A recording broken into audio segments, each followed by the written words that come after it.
Hello everyone, welcome to home science classes. Home science classes में आपका स्वागत है। कैसे हैं आप? आशा करती हूँ अच्छे होंगे, खुश होंगे, मस्त होंगे और पढ़ाई कर रहे होंगे। तो आपको पता है कि हम न्यूट्रिशन साइंस के कुछ टॉपिक डिस्कस कर रहे हैं, जिसमें हमने पिछली कक्षाओं में देखा था खाद्य प्रसंस्करण और प्रौद्योगिकी के बारे में समझा था, इसके महत्व को देखा था। साथ ही साथ हमने कुछ मूलभूत संकल्पनाओं को देखा था, जिसमें हमारा खाद्य विज्ञान था, जिसमें हमने खाद्य संसाधन देखे थे, खाद्य प्रौद्योगिकी देखा था और खाद्य उत्पादन के बारे में हमने चर्चा किया था। साथ ही साथ हमने जो खाद्य संसाधन और प्रौद्योगिकी है, इसका विकास कब और कैसे हुआ, किसके द्वारा हुआ, क्यों हुआ, साथ ही साथ खाद्य संरक्षण जो है उसके महत्व को समझा। हमने खाद्य पदार्थों के वर्गीकरण को देखा, जिसमें हमने खाद्य पदार्थों को या जो हमारे भोज्य पदार्थ हैं हमने उनको 3 वर्गों में विभाजित किया था। विकार्य खाद्य पदार्थ, अर्धविकार्य खाद्य पदार्थ और अविकार्य खाद्य पदार्थ। साथ ही साथ हमने न्यूनतम संसाधित खाद्य पदार्थ भी देखे थे, जिसमें संरक्षित खाद्य क्या है, विनिर्मित खाद्य क्या है, फार्मूलाबद्ध खाद्य क्या है, खाद्य व्युत्पन्न क्या है, संश्लेषित खाद्य क्या है, कार्यमूलक खाद्य क्या है और साथ ही साथ चिकित्सीय खाद्य क्या होता है, इसके बारे में हमने चर्चा किया था। आज की जो क्लास है उसमें हम देखने वाले हैं खाद्य सुरक्षा के बारे में, यानी कि जो हमारी फूड सेफ्टी है वो क्या है। आपको पता है कि भोजन लोगों के स्वास्थ्य, पोषक स्थिति, उनकी उत्पादकता का प्रमुख निर्धारक होता है।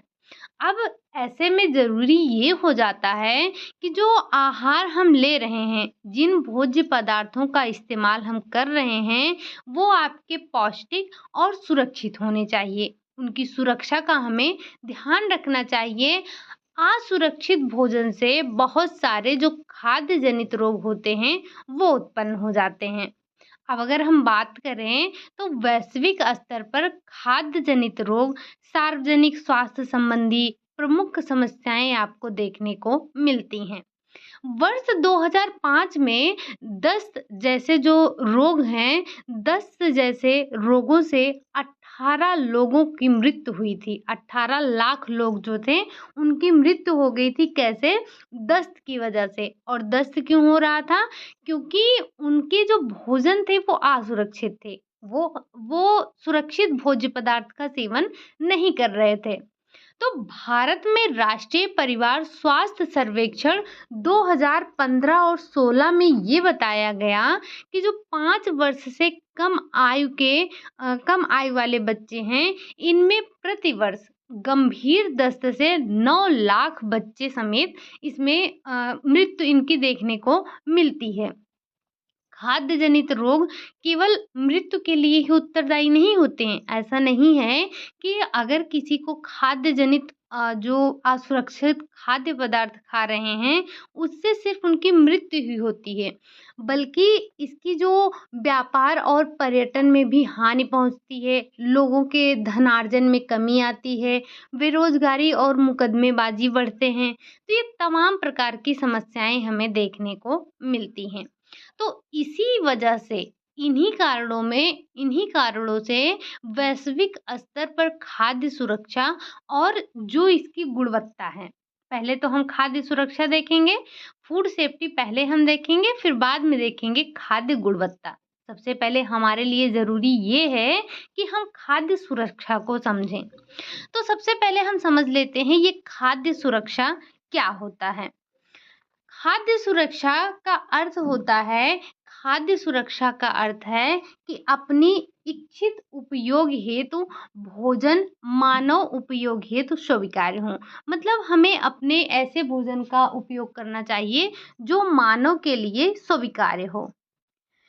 खाद्य सुरक्षा को समझने के लिए अविषालुता और संकट को परिभाषित करना आवश्यक है। अगर हमें ये समझना है कि खाद्य सुरक्षा क्या है, तो उसके लिए हमें ये आवश्यक है कि सबसे पहले हम ये समझें कि अविषालुता और ये संकट क्या होता है। हालाँकि संकट से आप सभी परिचित हैं, हमने अपनी और इससे पहले वाली जो क्लास हुई थी उसमें थोड़ा बहुत डिस्कस किया था। आज हम थोड़ा डिटेल से समझेंगे। तो जो ये अविषालुता है आपका, ये अविषालुता क्या होता है?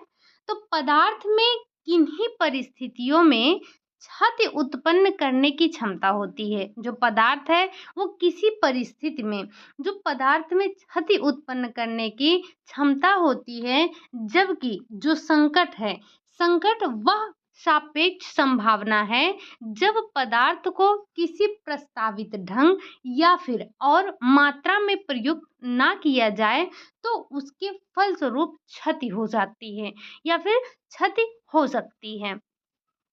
ये जो अविषालुता है, अविषालुता का संकट भौतिक, रासायनिक और जैविक हो सकता है और जिससे उपभोक्ता के स्वास्थ्य पर विपरीत प्रभाव पड़ता है, यानी कि हमारे स्वास्थ्य को हानिकारक हानि पहुंचा सकता है।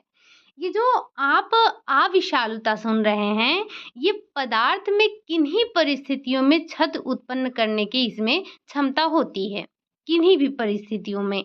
जबकि जो आपका संकट है, संकट वो सापेक्ष संभावना है जब पदार्थ किसी भी प्रस्तावित ढंग और मात्रा में प्रयुक्त ना किए जाएँ तो उसके फलस्वरूप उसमें हानि पहुँचता है या बोले तो क्षति पहुँचता है।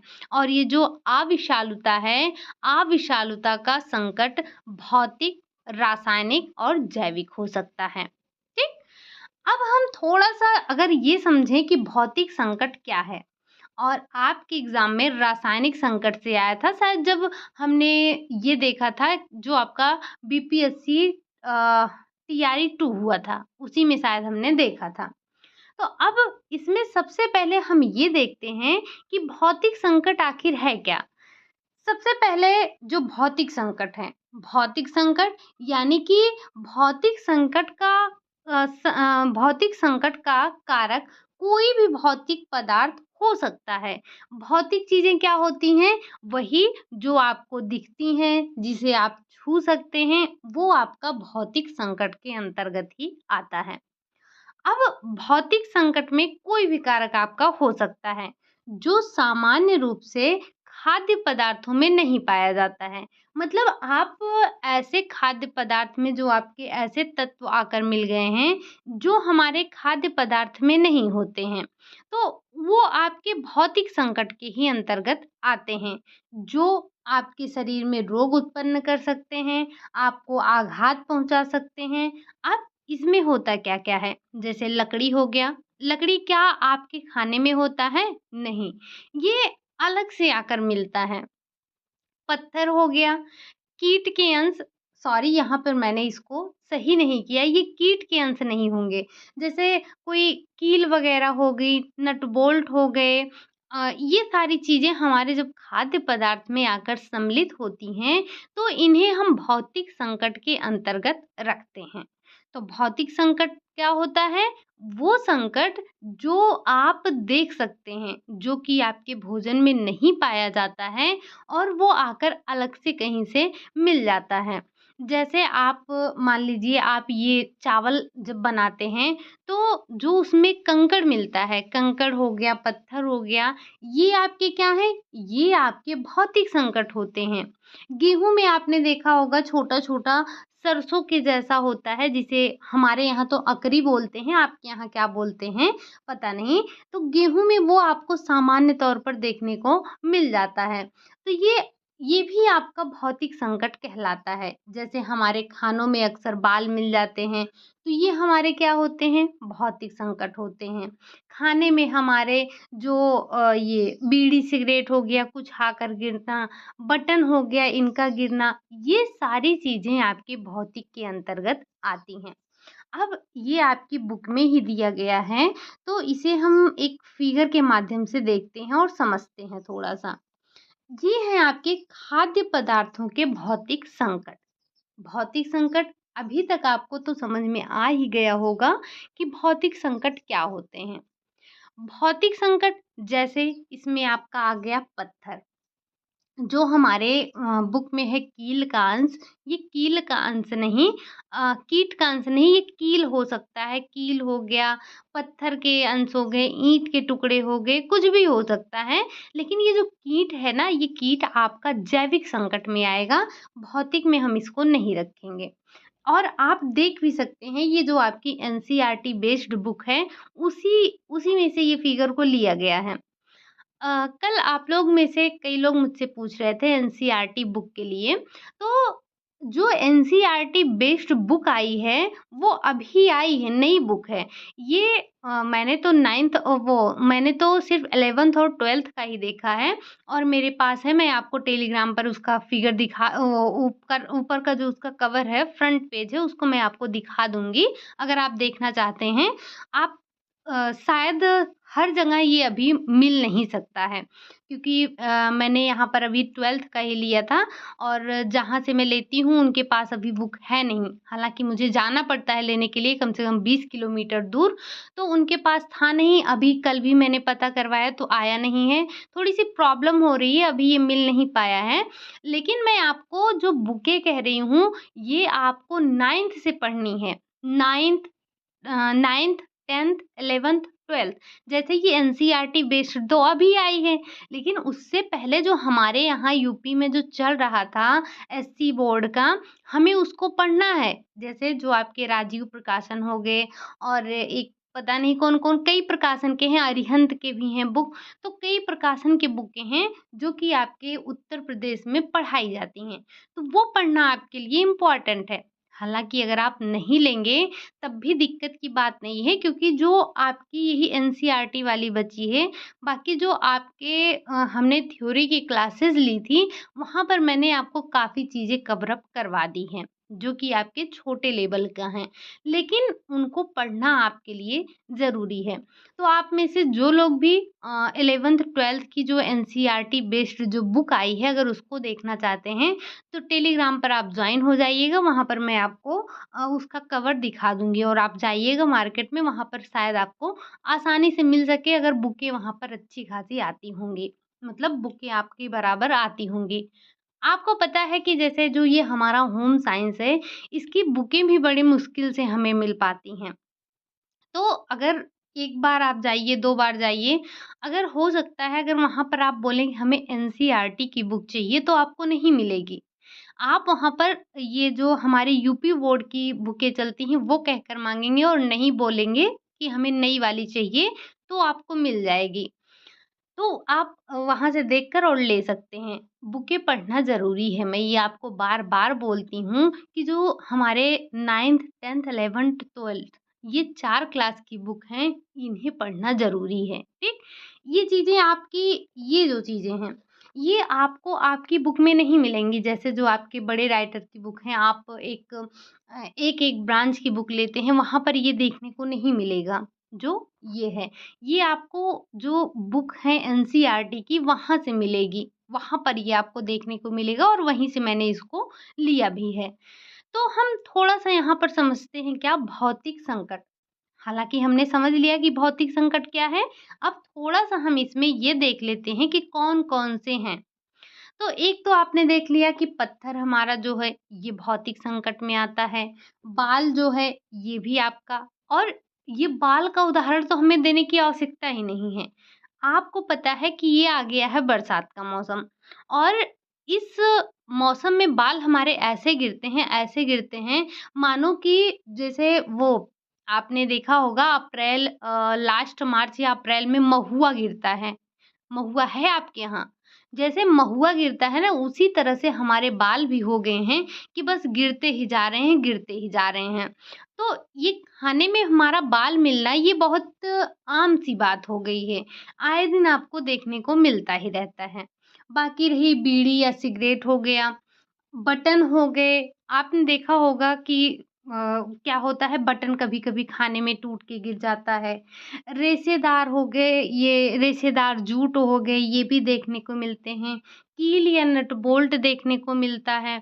अब आप कहेंगे कील और नट बोल्ट कहाँ से मिलता है? तो मिलता है। अब ज़रूरी नहीं है कि जो बड़े-बड़े नट बोल्ट हों या बड़ी-बड़ी कीलें हों, वही देखने को मिले। हो सकता है कि आपने सब्ज़ी बनाई और आपने क्या किया, कुकर बगल में रख दिया। अब कुकर में जो उसके हैंडल होती है, हैंडल में नट बोल्ट लगता है या नहीं लगता है? और जो उसके साथ में एक पकड़ने वाला होता है, उसमें भी नट बोल्ट लगता है। तो ये सारे नट बोल्ट भी हमारे खाने में गिर सकते हैं। साथ ही साथ आभूषण हो गया, आभूषण में कुछ भी हो सकता है कोई स्टोन वग़ैरह गिर जाए या फिर आपने कोई नग वग़ैरह गिर जाए, कुछ भी गिर सकता है। दिया सलाई है, माचिस की ये जो दिया सलाई होती है जिसे जैसे जलाया जाता है, तो ये भी हमारे खाने में गिर सकता है, ये भी भौतिक कारक है। हड्डियों के टुकड़े, पंख और तना और बीज, ये सारी चीज़ें क्या होती हैं, हमारे भौतिक संकट के अंतर्गत ही आती हैं। तो आपको समझ में आया होगा कि ये भौतिक संकट क्या होता है, ठीक? तो आपने भौतिक संकट के बारे में समझा। अब थोड़ा-सा आगे हम समझते हैं इसके, थोड़ा-सा अगर हम आगे बात करें तो रासायनिक संकट पर आ जाते हैं। भौतिक संकट, रासायनिक संकट और क्या है? और है आपका जैविक संकट। अगर हम बात करें जो हमारा रासायनिक संकट है, रासायनिक संकट वे रासायनिक अथवा हानिकारक पदार्थ होते हैं जो खाद्यों में प्राकृतिक रूप से पाए जाते हैं या फिर खाद्यों में जाने-अनजाने मिला दिए जाते हैं। मतलब कुछ मिलावट, जैसे आपने मिलावट पढ़ा था कि कुछ जाने-अनजाने हो जाते हैं, कुछ हम उनको अपने फ़ायदे के लिए मिलाते हैं। तो उसी तरह से ये जो रासायनिक संकट होता है, ये संकट तो हमारे शरीर को हानि पहुँचाते ही पहुँचाते हैं। ये प्राकृतिक रूप से भी पाए जाते हैं या फिर हम इन्हें कभी जाने-अनजाने मिला ही देते हैं। तो संकट प्रदान करने वाले वर्ग में आपके कीटनाशक रासायनिक अवशेष, विषैली धातु हो गया, पॉलीक्लोरोकृत बाइफिनाइल हो गया और साथ ही साथ आपका आ गया परिरक्षक या फिर खाद्य रंग या फिर जो अन्य मिलावट है इनको शामिल किया गया है। ये जो आप देख देख रहे हैं हमारे फूड में कलर मिलाया जा रहा है, ये रासायनिक संकट होता है। अब अगर हम थोड़ा-सा इसे समझें कि ये खाद्य में अदृश्य रासायनिक संकट क्या है? तो उसको भी थोड़ा-सा समझ लेते हैं, ये भी आपकी ही बुक का है। तो जो खाद्य के रासायनिक संकट हैं, उसमें कीटनाशक अवशेष आते हैं। सबसे पहले हम किसकी बात करेंगे? सबसे पहले हम बात करेंगे कि ये जो कीटनाशक अवशेष होते हैं, इनके मिल जाने से हमारा रासायनिक जो संकट है, वो कहलाता है। पशु चिकित्सीय अवशेष मिल जाने की वजह से, जो अस्वीकृत खाद्य पदार्थ हैं, उनके मिल जाने से, स्वीकृत खाद्य पदार्थों का अधिक, यानी कि जैसे कलर तो कुछ हमारे मिलाए ही जाते हैं, लेकिन अगर हम उनको अधिकता में प्रयोग कर देते हैं, तो क्या ये हमारे स्वास्थ्य के लिए अच्छे होंगे? नहीं, ये हमारे स्वास्थ्य के लिए हानिकारक होंगे। साथ ही साथ मिलावट। अब मिलावट किसी भी तरह की हो सकती है, जो कि स्वीकृत हो, जो कि ना स्वीकृत हो, कोई भी मिलावट इसमें आएगा। मार्जन रसायन, अच्छा ये बताइए, मुझे तो ऐसा फ़ील होता है, जैसे जो हम बर्तन साफ़ करते हैं, पहले क्या होता था, पहले राख होती थी। हम राख और ये जो चावल की ऊपर की परत निकलती है, चावल के ऊपर की परत नहीं, धान की परत, जिसे हम भूसी कहते हैं। तो पहले इन सब चीज़ों से बर्तन साफ़ किया जाता था। लेकिन अभी क्या हो गया है, अभी सब लोग वही जो बार आता है, उसी बार से ही बर्तन साफ़ करते हैं। चाहे वो आपका कोई भी बार हो, विम बार हो या तमाम प्रकार की जो बर्तन साफ़ करने वाले, जैसे जो कपड़ा साफ़ करने वाली टिकिया आती है, उसी तरह से अब बर्तन साफ़ करने वाले आते हैं। तो जब हम बर्तन को साफ करते हैं तो कुछ जो हमारे टिकिया आते हैं, कुछ बार जो आते हैं, उनकी तो स्मेल ठीक होती है। लेकिन कुछ ऐसे आते हैं जिनकी महक बिल्कुल भी नहीं अच्छी लगती है। जैसे मैं बताऊँ तो विम बार हो गया। विम बार हो गया, ये बिल्कुल भी नहीं अच्छा लगता है। अगर आप बर्तन धुलते हैं, तो क्या जो आपने उसमें बार लगाया वो पूर्णतः निकल जाता है? नहीं। कभी देखिए आप बर्तन धुलिए, बार से ही बर्तन धुलिए और उसके बाद तुरंत उसमें पानी पिएँगे आप, तो वो अजीब-सी महक आती है, मतलब बिल्कुल ऐसे लगता है जैसे इसको सही से धुला ही नहीं गया है। तो ये जो रसायन है, जो मार्जन है, जो हम जिसका प्रयोग कर ले रहे हैं, भले ही हम इसको सफाई के लिए कर रहे हैं, लेकिन कहीं न कहीं हम इस मार्जन को, इस बार को अपने अंदर भी ले जा रहे हैं, हम इसको खा रहे हैं। ठीक? अगर आपके पास कहीं पर भट्ठा हो, भट्ठा ये जहाँ पर ईंट पकती है, तो जो वहाँ से राख निकलती है, बिल्कुल ऐसे कह सकते हैं चूरा टाइप का, बिल्कुल बारीक वाला, जो उसकी राख निकलती है, आप उसको लेकर आइए। आपको उसमें ना तो कोई कुछ भी डालने की ज़रूरत नहीं है। इतने अच्छे से बर्तन साफ़ होता है और उससे कोई हमें मतलब जैसे कोई गंध भी नहीं आती है और बर्तन भी बहुत अच्छे से आपका साफ़ हो जाता है। ठीक? तो ये तो हमने बात कर लिया कि कौन-कौन से जो रसायन हैं, जो कि हमारे शरीर को हानि पहुँचा रहे हैं। ठीक? जाने-अनजाने हम खुद ही ये जो संकट हैं, हम उनको अपने शरीर में ग्रहण कर रहे हैं। अब चाहे वो आपका रासायनिक संकट हो, चाहे वो जैविक संकट हो या फिर भौतिक संकट हो। ठीक? अब अगला जो संकट है आपका, वो आ जाता है जैविक संकट। आपने क्या-क्या देखा? आपने रासायनिक संकट देखा, आपने भौतिक संकट देखा, अब बारी आती है जैविक संकट की। अगर हम बात करें जैविक संकट की, तो जैविक संकट में अनेक जीवधारी आपके शामिल होते हैं। जैसे आपने कील का अभी जो भौतिक देखा था, उसमें कीट का अंश देखा था, तो वो आपका इसमें आएगा जैविक संकट में। तो ये संकट में आप अनेक जीवधारी को शामिल करते हैं, जिसमें सूक्ष्मजीवी जीव भी शामिल होते हैं। खाद्य से संबंधित ये जीव रोग उत्पन्न करते हैं आपके शरीर में, अतः इन्हें खाद्य जनित रोगाणु के नाम से भी जाना जाता है या फिर हम इन्हें खाद्य जनित रोगाणु कहते हैं। क्यों? क्योंकि ये जो सूक्ष्म जीव हैं आपके शरीर में रोग उत्पन्न करते हैं। सूक्ष्म जीव रोगों में से 2 तरह के खाद्य जनित रोग संक्रमण और विषाक्तता उत्पन्न होती है। जिससे ये जो हमारे जीव हैं, इनसे आपको 2 प्रकार के जो 2 तरह के खाद्य जनित रोग यानी कि संक्रमण और विषाक्तता देखने को मिलता है। ठीक? अब ये जो खाद्य में आपके सूक्ष्म जैविक संकट देखने को मिल रहे हैं, ये 2 प्रकार के आपको देखने को मिलते हैं। कौन-कौन से? एक तो ऐसे होते हैं जिन्हें आप देख सकते हैं, दिखाई देने वाले खाद्य पदार्थ यानी कि खाद्य पदार्थों में दिखाई देने वाले संकट, जैविक संकट। तो कुछ ऐसे जैविक संकट होते हैं जिन्हें आप देख सकते हैं और कुछ खाद्य पदार्थ में ऐसे जैविक संकट होते हैं जिन्हें आप नहीं दे सकते हैं। नहीं देख सकने का अर्थ मतलब आप नग्न आँखों से नहीं देख सकते, माइक्रोस्कोप वगैरह से तो देख ही सकते हैं। तो अगर हम बात कर रहे हैं कि जो हमें दिखाई देने वाले संकट हैं, उसमें आपके कृमि आ जाते हैं।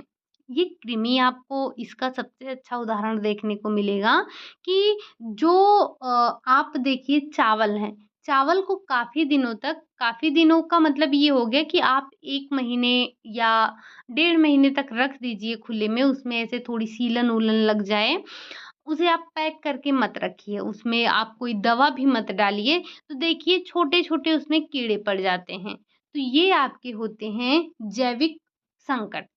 साथ ही साथ मक्खी भी हमारी जैविक संकट के अंतर्गत आती है, जो कि हमें दिखाई देती है। तिलचट्टा, जिसे हम कॉकरोच भी कहते हैं, तो ये भी आपका जैविक संकट में ही आता है। बात करें हम घुन की, तो ये तो भाई इनका तो कुछ पूछना ही नहीं है, ये तो जब देखो तब गेहूँ में पड़ते रहते हैं और आपने ये एक बार नहीं हज़ारों बार सुना होगा कि गेहूँ के साथ घुन पीसा जाता है। मतलब ये जैसे इसकी बड़ी ही यारी दोस्ती होती है गेहूँ के साथ। और इसी में आता है इल्ली। तो ये जैसे यहाँ पर तो आपको 4-5 उदाहरण दिए गए हैं, लेकिन ध्यान रखिएगा जिन खाद्य पदार्थों को आप अपनी आँखों से जिन जैविक जो संकट हैं उन्हें आप अपनी आँखों से देखते हैं, तो वो आपके आते हैं दिखाई देने वाले में। जैसे मक्खी तो है ही यहाँ पर, मच्छर हो गया, तिलचट्टे हो गए, तिलचट्टे भी हैं यहाँ पर। तो जो भी आपके खाद्य पदार्थ में गिर जाते हैं जीव जंतु, वो आपके क्या होते हैं, वो आपके आते हैं दिखाई देने वाले जैविक संकट में। जीव जंतु से यहाँ आप बड़े-बड़े जंतुओं से मत लगा लीजिएगा, बात को समझने की कोशिश कीजिएगा, ठीक? अब हम चलते हैं उधर जहाँ पे जिन्हें हम नहीं देख सकते हैं। यानी कि ऐसे खाद्य पदार्थ जो आपको आपकी आँखों से दिखते नहीं हों। जैसे इसमें जीवाणु आ गए, यानी कि जो बैक्टीरिया हैं, क्या ये आपको दिखते हैं? क्या बैक्टीरिया आपको दिखते हैं? क्या ख़मीर या फिर यीस्ट आपको दिखते हैं? प्रोटोज़ोआ जो हैं वो आपको दिखते हैं? या फिर जो फफूंदी है वो आपको दिखती है? अब आप कहेंगे हमने तो फफूंदी देखी है, हमने तो प्रोटोज़ोआ देखा है, हमने तो ख़मीर देखा है, हमने तो वायरस नहीं देखा है, ये नहीं कहेंगे। तो ये जो ख़मीर यीस्ट यीस्ट क्या होता है? जैसे आप सभी ने देखा होगा जो क्या बोलते हैं उसको? जैसे जो लकड़ी होती है, लकड़ी का अगर आपके घर पे तख़्त होगा और उसमें सीलन लग रही होगी, तो आप देखेंगे कान के आकार का उसमें से कुछ निकलता है। तो वही आपका क्या होता है? यीस्ट होता है। यीस्ट है, प्रोटोज़ोआ है, फफूंदी हैं और ये आपके विषाणु यानी कि वायरस हैं।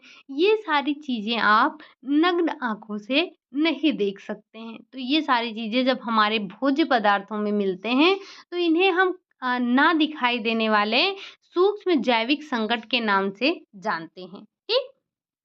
शायद यहीं से आपका क्वेश्चन पूछा गया था और आपके ऑप्शन में क्वेश्चन आपका था सूक्ष्म जैविक संकट था और वहाँ पर उदाहरण में आपके ये जो आपने जैविक संकट देखा है यहाँ से उदाहरण आए थे। तो ये दोनों ही आपके जैविक संकट थे। तो वहाँ पे कई लोगों ने कहा नहीं क्वेश्चन गलत है, क्वेश्चन गलत है, क्वेश्चन गलत है। जब भी आप कोई माना कि जो हमारा बीपीएससी है ये क्वेश्चन को काफ़ी गलत देता है, कभी इसको सही मानेगा तो कभी उसको सही मानेगा। लेकिन फिर भी जैसे अगर एग्ज़ाम हो रहा है तो जो उसमें गलत है सबसे पहले आप ये देखिए उसकी बारीकी में जाइए। उसकी बारीकी में जब जाएँगे तब आपको पता चलेगा नहीं, हमारी जानकारी का अभाव था, ये क्वेश्चन नहीं गलत था। जैसे वहाँ पर कई लोगों ने जब बैक्टीरिया को उसने सही आंसर बताया तो लोगों ने कहा कि नहीं ये हमारा जैविक संकट तो ये भी है। लेकिन ये ध्यान देने वाली बात थी ना कि उसने सूक्ष्म जैविक संकट पूछा है और यहाँ पर भी आपका साफ-साफ दिया गया है सूक्ष्म जैविक संकट और यहाँ पर आपके कहीं पर सूक्ष्म जैविक संकट नहीं दिखाई दे रहा है।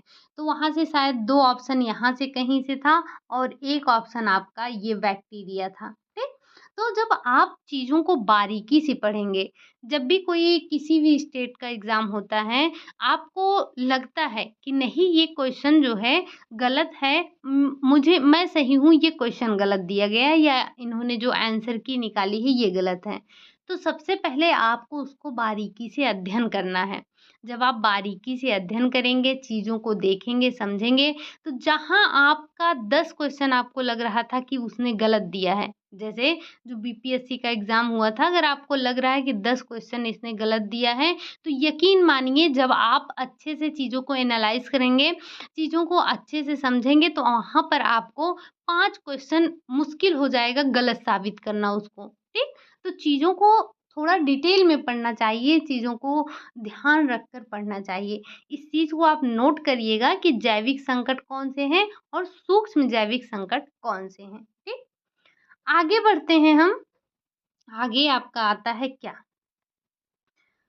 रोगाणु रोगाणु जो है रोगाणु जीवों के शरीर में प्रविष्ट होने से खाद्य संक्रमण उत्पन्न होता है। जब ये जो रोगाणु हैं, वो जीवों के संकट में प्रविष्ट करते हैं, प्रवेश होते हैं, पहुँचते हैं, तो खाद्य संक्रमण उत्पन्न होता है।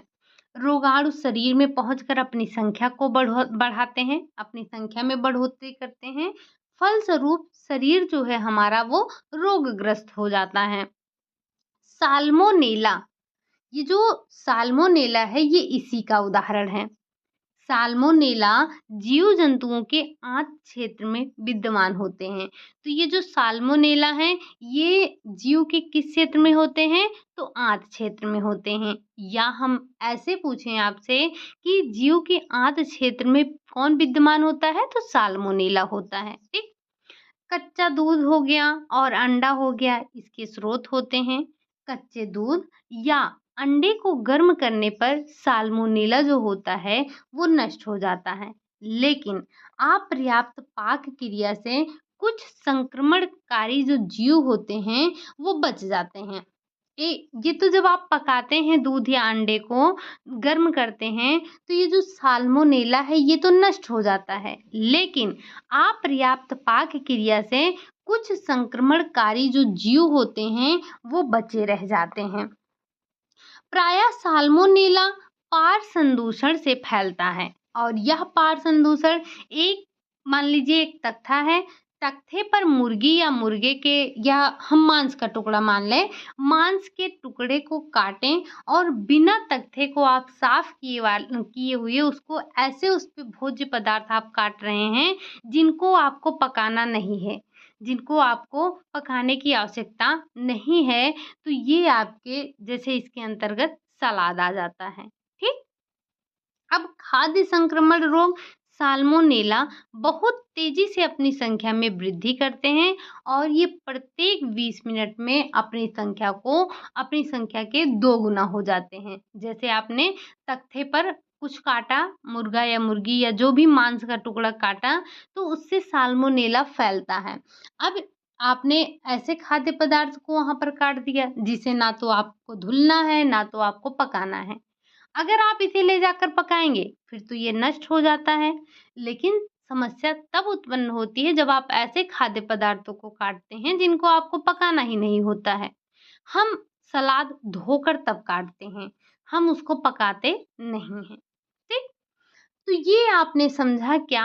आपने खाद्य सुरक्षा देख रहे हैं आप, इसमें आपने सबसे पहले अविलासिता समझा, विषालुता समझा, फिर आपने भौतिक संकट देखा, जैविक संकट देखा और रासायनिक संकट देखा। अब इसके आगे कुछ चीज़ें हमें अभी और समझनी है। क्या है वो? वो ये है कि इसमें हम अब बात करेंगे खाद्य विषाक्तता या फिर अविषिता। खाद्य विषाक्तता या फिर अविषिता क्या है, ज़रा-सा हम उसको समझ लेते हैं। खाद्य पदार्थ से रोगाणुओं के नष्ट हो जाने पर भी कुछ जीवाणु बचे रह जाते हैं, जो कि आपने पहले ही देखा। और यही हानिकारक अविष उत्पन्न करते हैं। जो आपने देखा कि जो रोगाणु बचे रह गए हैं, वो क्या होते हैं? ये विष उत्पन्न करते हैं। जीव तभी अविष पैदा करते हैं जब खाद्य पदार्थ अधिक गर्म या अधिक ठंडा नहीं होते हैं। आपने ये कल भी पढ़ा था कि अगर हमें अपने खाद्य पदार्थ को सुरक्षित रखना है, तो हम क्या कर रहे थे? हम या तो भोज्य पदार्थों को उबाल रहे थे, यानी कि अधिक गर्म कर रहे थे। जैसे आपका था दूध, दूध के लिए आपने क्या किया था? पाश्चुरीकरण किया था। ज़रा एक बार कमेंट करके बताइएगा कि पाश्चुरीकरण का विकास किसने किया था? या तो आप इसे प्रशीतन कर रहे थे, यानी कि जैसे आपने देखा था वो जो सफल मटर आ रही थी हमारी, प्रशीतन से ही आ रही थी, हिमशीतन से ही आ रही थी। तो या तो आप भोज्य पदार्थों को अधिक ठंडा या गर्म नहीं करते हैं, तब ये विष जो होते हैं, ये पैदा होते हैं, अविष जो होते हैं। खाद्य पदार्थों में अविष गंध, बाह्य दिखावट अथवा स्वाद से नहीं पहचाने जा सकते हैं। मतलब ऐसा नहीं है कि अगर किसी चीज़ की गंध अच्छी है, किसी चीज़ की बाह्य बनावट अच्छी है, स्वाद उसका अच्छा है, तो इसका मतलब वो अच्छा ही हो, और या वो खराब हुआ है तभी आपको पता चलेगा। नहीं, जब खाद्य पदार्थ अच्छा है तब भी वो खराब हो सकता है। आप ऐसे किसी की बनावट को देखकर नहीं पहचान सकते हैं। जैसे मैं आपको ये बताऊँ कि अगर आपसे कोई पूछता है कि किसी व्यक्ति का व्यक्तित्व, तो अगर ज़रूरी नहीं है कि अगर किसी ने सूट-बूट अच्छा पहना है, टाई बेल्ट लगाया है, बढ़िया से बार-बार झाड़ उसने बाल वगैरह बना लिए हैं, तो इसका मतलब ये थोड़ी ना है कि वो अंदर से भी बिल्कुल अच्छा ही होगा। आप ऐसे तो नहीं जान सकते हैं। किसी के सिर्फ़ बाह्य रूप, रंग, आकार, बनावट को देखकर उसके व्यक्तित्व को तो आप नहीं जान सकते हैं। तो उसी तरह है जो ये आपका खाद्य पदार्थ है, आप इसके सिर्फ़ रंग, गंध, दिखावट, बनावट जो भी है, उसे देखकर नहीं पहचान सकते हैं कि खाद्य में अविष है। ऐसे में हमें यह नहीं मान लेना चाहिए कि जो खाद्य पदार्थ गंध व स्वरूप में ठीक लगते हैं, उनको ग्रहण किया जाना सुरक्षित है। वही बात हमने बताया अभी आपको कि अगर आप किसी चीज़ को देख रहे हैं कि उसका जो बाह्य रूप, रंग सब कुछ अच्छा है, तो ज़रूरी नहीं है कि वो हमारी सेहत के लिए भी अच्छा हो। स्टेफिलोकोकस ऑरियस ऐसे ही जीव के उदाहरण हैं। ठीक?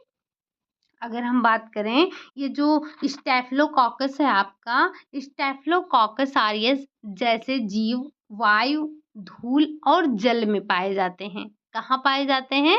तो ये आपके जीव जो हैं ये आपके धूल, वायु, जल इन सब में पाए जाते हैं और 50% स्वस्थ व्यक्तियों के नासिका मार्ग हो गया, गले हो गया और त्वचा, बाल इन सब में पाए जाते हैं। अनेक जीवों भी अनेक परजीवी भी रोग का कारण बन सकते हैं। जैसे जैसे सुअर के मांस में फीता कृमि द्वारा संक्रमण और सुअर के मांस के खाने से मानव में संक्रमण होता है। मैंने आपसे एक दिन पूछा था कि हम सुअर के मांस को क्या कहते हैं? कोई नहीं बताया था। क्या आपने न्यूट्रिशन साइंस नहीं पढ़ा है? अगर पढ़ा है और नहीं पढ़ा है तो भी आप जाइए, जो एक मीट का चैप्टर हुआ था, उसी में आप देखिए, वहाँ पर आपको पता चल जाएगा कि सुअर के मांस को क्या कहते हैं। और आज मुझे कमेंट करके आप सभी बताएँगे कि सुअर के मांस को क्या कहते हैं। ये जो आपका मीट का चैप्टर हुआ था, मुझे लगता है ये लास्ट टाइम पर हुआ था, करीब 36-37 के आस-पास होगी ये क्लास। आप एक बार जाइए और न्यूट्रिशन साइंस वाली जो प्लेलिस्ट बनी है, वहाँ पर मतलब प्लेलिस्ट में एक न्यूट्रिशन साइंस के नाम से फ़ोल्डर है, आप उसे खोलेंगे, आपको थंबनेल से ही पता चल जाएगा कि किसमें कौन-सा टॉपिक रखा गया है। तो आप वहाँ पर देखेंगे, मीट का एक चैप्टर है और वहाँ से आप देखेंगे तो वहाँ पर आपको काफ़ी चीज़ें मिलेंगी। हालाँकि यहाँ मैंने अभी जो पूछा है कि वो सूअर के मांस को क्या कहते हैं, तो उसको आप बताइएगा क्या कहते हैं, ठीक?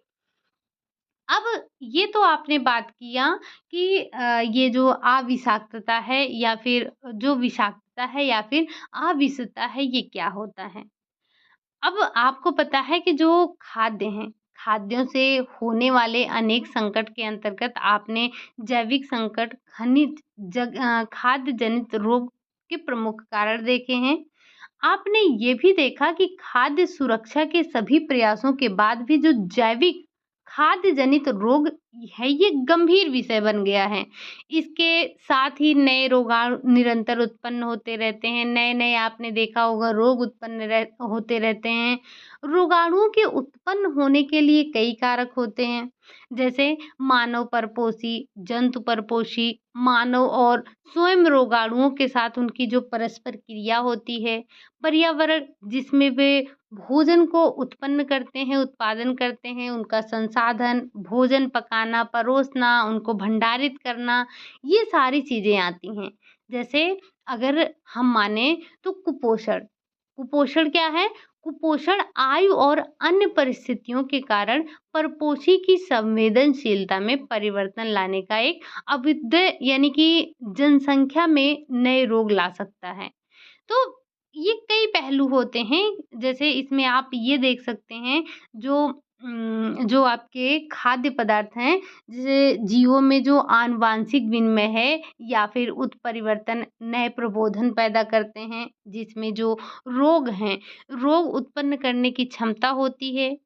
खाने की जो आदत है उसमें परिवर्तन, साथ ही साथ जलवायु में परिवर्तन, बड़ी मात्रा में उत्पादन, खाद्य संसाधन, इनकी आपूर्ति, वैश्विक वृद्धि के माध्यम से नए रोगाणुओं के संपर्क में आते हैं। तो इस तरह की जो जनसंख्या और नए भौगोलिक क्षेत्र के रोग उत्पन्न हो सकते हैं। जैसे इसमें आपका आ जाता है नोरोवायरस, रोटावायरस, हेपेटाइटिस ए, तो ये कई जो संक्रमण होते हैं, ये उत्पन्न होते हैं। ये तो आपने समझा। अब हम थोड़ा-सा थोड़े-थोड़े टर्म को समझते हैं। एक छोटे-छोटे शब्द को, जैसे हमने अभी सुना संदूषण क्या है, खाद्य अपमिश्रण क्या है, ज़रा-सा हम इनके बारे में भी समझते हैं। अगर हम बात करें ये खाद्य नहीं, हम संदूषण की बात कर रहे हैं कि संदूषण क्या है। संसाधन अथवा भंडारण के समय या पहले या फिर बाद में खाद्य पदार्थों में हानिकारक अखाद्य अथवा आपत्तिजनक बाहरी पदार्थ जैसे कि रसायन हो गया, सूक्ष्म जीव हो गए, तनुकारी पदार्थ की उपस्थित हो गई, ये सारी चीजें आपकी संदूषण ही कहलाती हैं। ठीक, तो संदूषण क्या है? संदूषण जब संसाधन या फिर भंडारण के समय पहले या फिर बाद में खाद्य पदार्थ में हानिकारक, अखाद्य या फिर आपत्तिजनक बाहरी पदार्थ जैसे कि आपके जो सूक्ष्म जीव वगैरह हैं, इनकी उपस्थिति जो होती है, वो संदूषण कहलाती है। ठीक? अब अगर हम इसी में थोड़ा-सा आगे समझें तो खाद्य अपमिश्रण, आपने ये बात कई बार सुनी, खाद्य अपमिश्रण का नाम भी आपने कई बार सुना। तो क्या है ये? ज़रा-सा हम इसको समझते हैं। खाद्य मिश्रण यानी कि खाद्य अपमिश्रण वह प्रक्रिया है जिसमें भोजन की गुणवत्ता या तो खराब गुणवत्ता वाली सामग्री की अतिरिक्त मिश्रण या मूल्यवान घटक के निष्कर्षण से कम हो जाती है। अच्छा ये बताइए, क्या आपने मिलावट नहीं पढ़ा है? पढ़ा है। मिलावट जब आपने पढ़ा था तो हमने देखा था मिलावट क्या था? मिलावट ज़रूरी नहीं कि जब आप बाहर से कुछ मिला रहे हैं, वही मिलावट है। मिलावट वो है जैसे आप जो हमारे भोज्य पदार्थ हैं उसमें से पोषक तत्वों को निकाल लेते हैं या फिर आप उसमें कुछ खराब चीज़ें बढ़ा देते हैं, उसकी गुणवत्ता में बढ़ाकर कमी ले आते हैं या फिर उसमें से जो पोषक तत्व है उसको निकाल कर उसकी गुणवत्ता को घटा देते हैं, तो यही आपका अपमिश्रण कहलाता है। इसमें खाद्य पदार्थों के विकास, भंडारण, प्रसंस्करण, परिवहन और वितरण की अवधि के दौरान न केवल पदार्थ का जानबूझकर जोड़ा या प्रतिस्थापित शामिल है, बल्कि जैविक और रासायनिक संरक्षण भी शामिल है। यानी कि आपने जो इनके भंडारण के समय, प्रसंस्करण के समय, आने ले जाने, वितरण के समय या अधिक समय तक जो इनकी सुरक्षित रखने के लिए आपने जो इसमें जानबूझकर कोई चीज़ मिलाया है या फिर उसको हटाया है, तो उसको शामिल कर सकते हैं। साथ ही साथ जैविक और रासायनिक संरक्षण भी शामिल है, जो खाद्य उत्पादों की गुणवत्ता में गिरावट लाने के लिए ज़िम्मेदार होता है। मतलब आपने अगर कोई चीज़ उसमें मिलाई है, जैसे आपने अरहर की दाल में खेसारी की दाल मिलाई, एक तो उसकी गुणवत्ता गई सो गई। उसमें हुआ क्या, रोग उत्पन्न करने वाला आपने खेसारी दाल मिला दिया, जो कि लैथरिज्म नामक रोग उत्पन्न कर रहा था। आपने सरसों के तेल में आर्जिमोन का तेल मिला दिया या जो सरसों का राई था, मतलब जो राई था उसमें आपने आर्जिमोन के बीज मिला दिए। तो ये इसने आपकी गुणवत्ता में कमी लाई सो लाई ही। इसने आपके स्वास्थ्य पर भी बुरा प्रभाव डाला है। इसने गुणवत्ता को गिराया है। तो जो इसमें जैविक और रासायनिक संरक्षण शामिल हैं, ये भी आपके रासायनिक संरक्षण, जैसे आप चीज़ों को सँभाल के रखने के लिए उसमें तमाम प्रकार के रसायन का प्रयोग करते हैं, तो ये भी आपके गुणवत्ता को गिराने के लिए ज़िम्मेदार हैं। मिलावट वे पदार्थ हैं जिनका उपयोग मानव उपभोग के लिए खाद्य पदार्थों को असुरक्षित बनाने के लिए किया जाता है। ठीक? तो ये जो खाद्य अपमिश्रण आपने सुना, बस आप इतना अपने दिमाग में बैठा लीजिए, खाद्य अपमिश्रण का संबंध वही मिलावट से कहा जा रहा है। यहाँ पर खाद्य अपमिश्रण का मतलब मिलावट से ले लीजिए बस, बाकी और कुछ नहीं है। अब हम बात करते हैं खाद्य गुणवत्ता की। आपने क्या देखा? आपने खाद्य सुरक्षा तो देख लिया, अब हम खाद्य गुणवत्ता की बात कर लेते हैं। खाद्य गुणवत्ता क्या है? ज़रा-सा अगर हम इसको समझें, तो खाद्य गुणवत्ता के मानक भोजन में इस्तेमाल होने वाली सभी चीज़ों के बाह्य गुण मतलब जैसे उसका रंग हो गया, उसकी महक हो गई, उसका आकार हो गया और उसके रासायनिक और पोषक गुणों का ध्यान में रखकर निश्चित और नियमन किया जाता है। ये जो खाद्य गुणवत्ता मानक होता है, जैसे आपको पता ही होगा कि हमारे खाद्य पदार्थों में जो मिलावट की जाती है, वो एक सीमा तक होनी चाहिए। इसकी जाँच-पड़ताल होती है देख-रेख में। ये जो पैकिंग होती है, ये सारी देख-रेख में होती है, मानक होता है कंपनी का। मतलब ये कई प्रकार के मानक होते हैं जो कि आपके भोज्य पदार्थों की देख-रेख करते हैं कि जो भोज्य पदार्थ उपभोक्ता के पास जा रहे हैं, इससे उनको नुकसान तो नहीं होगा। तो जब ये जो मानक बने हैं, ये निश्चित कर लेता है कि व्यक्ति को इससे हानि नहीं होगा या जो हमारा उपभोक्ता है उसको हानि नहीं होगा, तभी वो जाकर परमिशन देता है इसकी मार्केट में उतारने की। तो ये जो अंतर्राष्ट्रीय स्तर पर कोडेक्स कमीशन नामक संस्था, अब ये कोडेक्स क्या है? ये कोडेक्स आपका जो हो गया सीएसी जिसे हम कहते हैं, यहाँ से क्वेश्चन बन रहे हैं। पहले आपके ये सारे क्वेश्चन नहीं बनते थे, लेकिन अब ये क्वेश्चन बनने लगे हैं और ये थे कहाँ? हमारी ही बुक में थे, जो हम 12th की बुक पढ़ रहे हैं उसमें है। तो यहाँ से क्वेश्चन पूछा जाता है, कल हम इसके बारे में पढ़ेंगे। हालाँकि कल तो संडे है, कल हम प्रैक्टिस करेंगे। अगला जो हमारी अगली क्लास होगी उसमें हम कुछ संस्थाओं के बारे में डिस्कस करेंगे। तो ये जो हमारी अंतर्राष्ट्रीय स्तर पर कोडेक्स कमीशन है, कोडेक्स कमीशन नामक संस्था है और साथ ही साथ आपकी ये भारत में जो खाद्य सुरक्षा और मानक प्राधिकरण है, जिसे हम FSSAI कहते हैं, FSSAI, ये खाद्य गुणवत्ता सुनिश्चित करने का प्रयास करते हैं। ये मतलब जो हमारे खाद्य की गुणवत्ता है, कहीं इसमें मिलावट ज़्यादा तो नहीं है, कहीं हम ये जो मिलावट जो है इससे व्यक्ति को नुकसान तो नहीं होगा।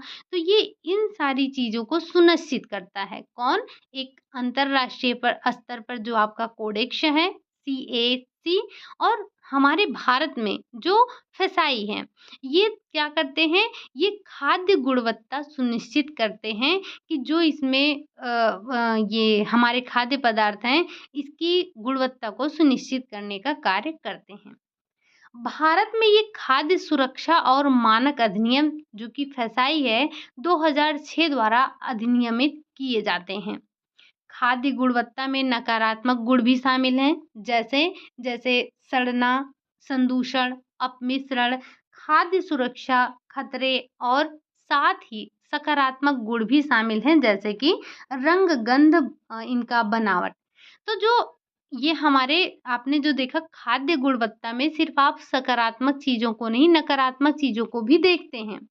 नकारात्मक चीज़ों जैसे कि इसमें सड़ना, गलना, संदूषण, अपमिश्रण, मिलावट किस स्तर का है, इसकी सुरक्षा कितना है, खतरे कितने हैं, इन सारी चीज़ों को देखती है और साथ ही साथ इसमें जो सकारात्मक गुण हैं, वो क्या हैं? जैसे इसकी गंध क्या है, इसका सुगंध क्या है, इसका रंग क्या है, इसकी बनावट कैसी है, तो इन सारे चीज़ों को भी ये देखने का कार्य करती हैं।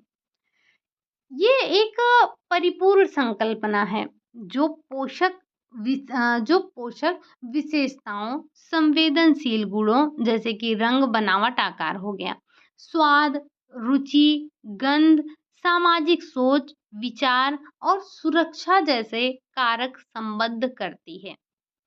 सुरक्षा गुणवत्ता का प्राथमिक और सबसे महत्वपूर्ण गुण है वैश्विक स्तर पर विभिन्न रंगों और अंतर्राष्ट्रीय संगठनों ने खाद्य मानक तय किए हैं। ये जो अंतर्राष्ट्रीय स्तर पर यानी कि ये जो आपका क्या है, सुरक्षा गुणवत्ता का प्राथमिक और सबसे महत्वपूर्ण गुण है और साथ ही साथ वैश्विक स्तर पर, ये वैश्विक स्तर पर क्या है? तो ये साथ ही साथ आपका वैश्विक स्तर पर ये रंग नहीं, ये होगा आपका सरकारों और अंतर्राष्ट्रीय संगठनों ने एक खाद्य मानक तय किए हैं, जो कि ये सुनिश्चित करने के लिए कि खाद्य पदार्थ सुरक्षित हैं और अच्छी गुणवत्ता के हैं। चाहे वो हम भारत मतलब सरकार की बात करें या अंतर्राष्ट्रीय संगठन, इन दोनों ने ही वैश्विक स्तर पर ये तय किया है, ये निर्धारित किया है कि जो खाद्य पदार्थ लोगों तक पहुँच रहे हैं, ये खाद्य पदार्थ सुरक्षित हैं, इनकी गुणवत्ता अच्छी है या नहीं है। साथ ही साथ ये जो निर्माता हैं, निर्माता या जो आपूर्तिकर्ता हैं, इनसे इन मानकों का पालन करने की अपेक्षा की जाती है कि जो इन्होंने मानक निर्धारित किया है ये हमारी अंतर्राष्ट्रीय संगठन और जो सरकारी संगठन है, इन्होंने मिलकर जो मानक स्तर बनाया है कि आप किसी चीज़ में मिलावट कितना कर सकते हैं। तो इस चीज़ का जो इन्होंने निर्धारण किया है, उन्होंने ये कहा है कि जो हमारे निर्माता हैं, जो इन चीज़ों का उत्पादन कर रहे हैं, वो इस मानक का पालन करें। खाद्य सेवा उपलब्ध कराने वालों को चाहिए कि वो बेहतर निर्माण विधियों को अपनाएं, खाद्य सुरक्षा को सुनिश्चित करें। ऐसे में उनको कुछ बातें समझ में आनी चाहिए, ध्यान रखनी चाहिए, जैसे कि कच्चा माल कैसा है, जल की गुणवत्ता कैसी है, परिसर कैसा है, कर्मचारी कैसे हैं, जो हम खाद्यों में उपकरण का इस्तेमाल कर रहे हैं वो कैसे हैं, जो हमारा खाद्य निर्माण है, जो भंडारण क्षेत्र है उसमें स्वच्छता है या नहीं है, तो उन्हें सुरक्षित रखना चाहिए। जैसे हमें जहाँ पर अपने खाद्य पदार्थों को भंडारित करना है, सुरक्षित रखना है, वहाँ पर साफ-सफाई है या नहीं है।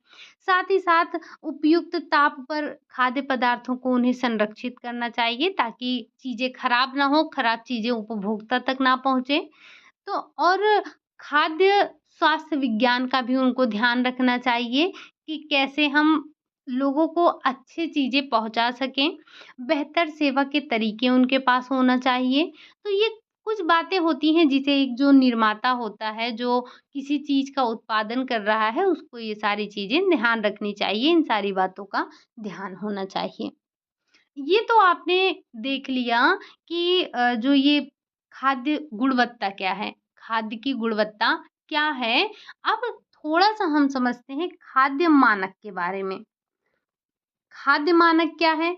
तो ज़रा-सा हम इसके बारे में अगर समझें, तो खाद्य के प्रत्येक पक्ष में एक जो एकीकृत है, एकीकृत गुणवत्ता लाने, उसे स्वच्छ और पौष्टिक खाद्य की आपूर्ति सुनिश्चित करने के अतिरिक्त राष्ट्रीय और अंतर्राष्ट्रीय व्यापार को बढ़ाने के लिए प्रभावी मानकों और जो खाद्य प्रणालियाँ हैं, उनको उनकी आवश्यकता होती है हमें। यहाँ पर है आपका कि खाद्य के प्रत्येक पक्ष में एकीकृत गुणवत्ता लाने के लिए स्वच्छ एवं पौष्टिक खाद्य की आपूर्ति सुनिश्चित करने के अतिरिक्त राष्ट्रीय और अंतर्राष्ट्रीय व्यापार को बढ़ाने के लिए प्रभावी खाद्य मांगों और नियंत्रण प्रणालियों की आवश्यकता होती है।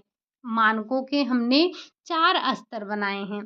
अब ये 4 स्तर क्या हैं? इन चारों स्तरों को भी आपको ध्यान रखना है। तो इसके 4 स्तर में आता है कंपनी मानक, राष्ट्रीय मानक, क्षेत्रीय मानक और अंतर्राष्ट्रीय मानक आता है। अगर हम सबसे पहले बात करेंगे कंपनी मानक की।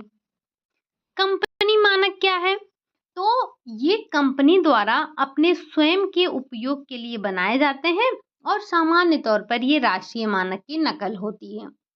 बस इसमें सबसे पहले आपके लिए ध्यान रखना ज़रूरी है, चारों मानक का नाम, कंपनी मानक, राष्ट्रीय मानक, अंतर्राष्ट्रीय मानक, क्षेत्रीय मानक।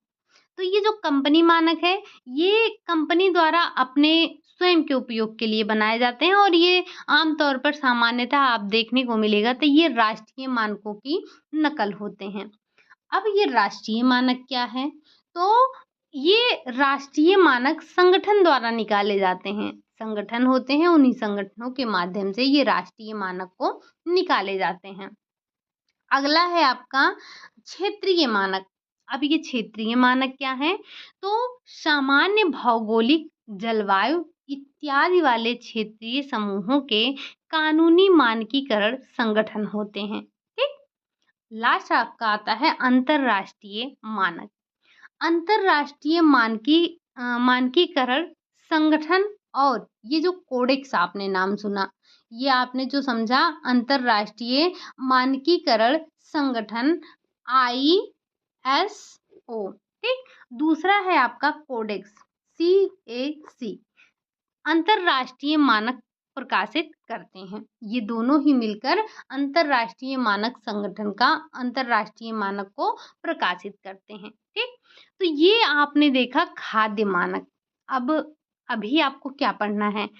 अभी आप कल पढ़ेंगे, ये अभी आपको ये फिसाई के बारे में पढ़ना है थोड़ा बहुत। हालांकि ये सारी चीजें आपने पहले भी पढ़ रखी है, शायद आपने पढ़ा होगा किसमें, आपने एक्सटेंशन एजुकेशन में सारी चीज़ें पढ़ी हैं। फिर भी कल हम थोड़ा-थोड़ा चर्चा करेंगे, फसाई पर चर्चा करेंगे, आपके सीएसी पर चर्चा करेंगे, आईएसओ क्या है इसके बारे में चर्चा करेंगे। फिर उसके बाद हमें अभी डब्ल्यूटीओ के बारे में समझना है, डब्ल्यूटीओ के बारे में समझेंगे, बात करेंगे और इसी में हम देखेंगे एचएसीसीपी, इसके बारे में भी समझेंगे, यहाँ से भी क्वेश्चन पूछे जा रहे हैं। तो अभी हमारे इस चैप्टर में जो आपकी ये खाद्य गुणवत्ता और खाद्य सुरक्षा वाला ही चैप्टर है आपका, इसी में अभी हमें इतनी सारी चीज़ों को पढ़ना है, समझना है, देखना है। ठीक? तो आज के लिए बस हम यही इतना रखेंगे। अभी हमारे जो खाद्य सुरक्षा मानक हैं, वो हमारे बच रहे हैं, जिसमें हमें सीएसी, आईएसओ, फिसाई इन सारी चीज़ों के बारे में डिस्कस करना है। ठीक, तो उम्मीद है कि ये क्लास आपको पसंद आई होगी। आप में से जिन्होंने भी टेलीग्राम ज्वाइन नहीं किया है, वो टेलीग्राम ज्वाइन कर सकते हैं, लिंक आपको डिस्क्रिप्शन में मिल जाएगा। बाकी आज के लिए यही इतना रखें कि क्लास अगर आपको अच्छी लगी होगी तो लाइक वाइक करिएगा, चैनल को सब्सक्राइब भी कर लीजिएगा, साथ ही साथ कमेंट भी कर दीजिएगा। शायद से मैंने 1 या 2 ही क्वेश्चन आज पूछे हैं, तो जो क्वेश्चन आपसे पूछा गया है और ये जो सुअर का मांस है, ये मैंने आपसे कई बार पूछा है, आज फिर पूछ रही हूँ, इसका कमेंट एक बार ज़रूर करिएगा आप लोग। अगर नहीं याद है तो भी बोलिएगा, अगर नहीं आपको याद है तो भी बोलिएगा, मैं कल की क्लास में आपको बता दूँगी। लेकिन एक बार कमेंट ज़रूर कीजिएगा। मुझे ऐसा लगता है ना, आप लोग बड़े ही आलसी हो गए हैं, आपको टाइप करने का मन ही नहीं करता है। नहीं तो ऐसा हो सकता है क्या कि किसी को भी ना आए, एक क्वेश्चन किसी को भी ना आए, या कोई इतना जागरूक नहीं है, कोई इतना एक्टिव नहीं है कि जाके एक बार क्लास में देख ले, उसके बाद आके कमेंट बॉक्स में कमेंट करे? है, लेकिन आप लोग थोड़े आलसी हैं। चलिए ठीक है, मिलते हैं नेक्स्ट क्लास में, तब तक के लिए बाय बाय, टेक केयर।